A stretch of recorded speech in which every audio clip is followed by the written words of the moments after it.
बातमी धनंजय मुंडे यांच्या संदर्भात धनंजय मुंडे साई चरणी आले होते। यावेळेस त्यांनी प्रतिक्रिया देताना ईव्हीएम बाबत विरोधकांची भूमिका दुटप्पी आहे असं म्हटलंय। त्यांनी विरोधकांवर टीका केली आहे।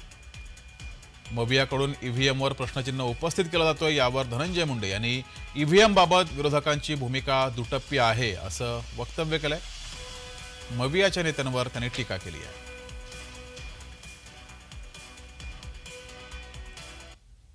म्हणजे तुम्ही ज्यावेळेस लोकसभेत जिंकता त्यावेळेस तुम्हाला कुणी जिंकवलं तर जनतेने, ज्यावेळेस विधानसभेत तुम्ही हरता त्यावेळेस तुमची हार ईव्हीएममुळे झाली।